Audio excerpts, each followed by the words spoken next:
Now, I believe the song goes, "Welcome to the Gungeon, we've got guns and a 12 gauge. Then something about the breasts of Sarah Palin. I'll be honest, I don't understand the NRA myself. They're a bit of a weird bunch.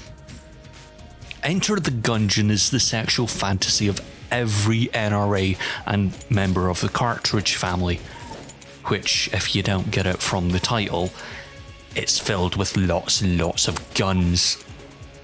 See, I have a love-hate relationship with guns, for the very simple reason I don't like the very loud machines of death, often used for either political or terror-based purposes. However, in games, I think they provide a very interesting question for what you're currently doing. This isn't one of those highfalutin games that questions the morality of using a gun in many situations. No, you're just a person sent into the Gungeon to fight the ultimate form of Pidgey.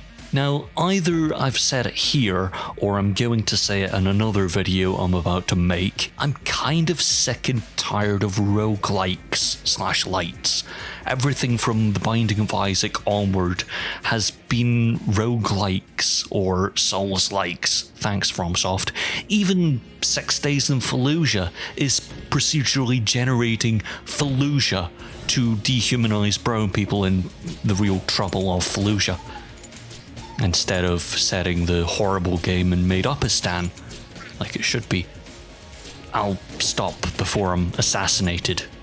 Again, I'm a bit sick of roguelikes because sometimes I just want a simple, straightforward narrative I can sit down and enjoy.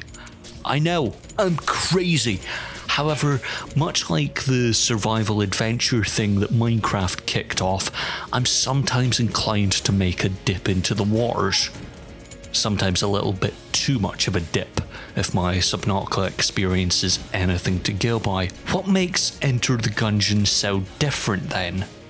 Well, that's the trouble. If you've played your Isaacs, your Spelunky, FTL, Dead Cells, and otherwise, you know what you're about to get into. Yes, some of those are side-scrolling rather than this top-down thing, but it's more or less the same formula. Everything in Enter the Gungeon is very, very Binding of Isaac. Is that a bad thing? No. The annoying thing I'm about to say is that Enter the Gungeon is almost a more pleasant reskinning of Isaac, and such of the top-down strain.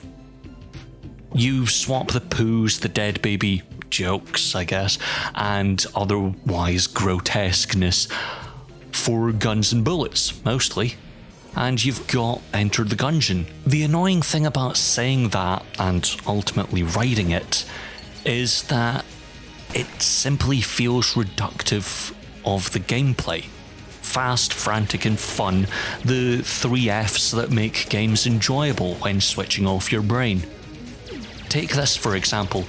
As the game became available for free on the PlayStation Store the other day, I sat down and downloaded it and jumped back in to have a bit of a go. For some, it might be slow as I get back up to speed, but each run through single chapters were at most lasting 4 to 7 minutes, often followed by lots of swearing. That, I think, is what is great. The speed of which you run through the Gungeon is fantastic. If you haven't played Enter the Gungeon, you should. As I've said, for PlayStation owners, PS4 and PS5, the game is currently free, along with several other games, including a few VR, for a while. Article in the description. Otherwise, you might have picked it up on the Epic Games Store, for which I do weekly articles on those free games every single go-around week. If you didn't pick up either free option or you were late to the party, the game is usually quite cheap on Steam and elsewhere quite often. If you're a fan of roguelikes/lights, You need to play Enter the Gungeon. It is brilliant. Brilliant. Fantastic brilliance.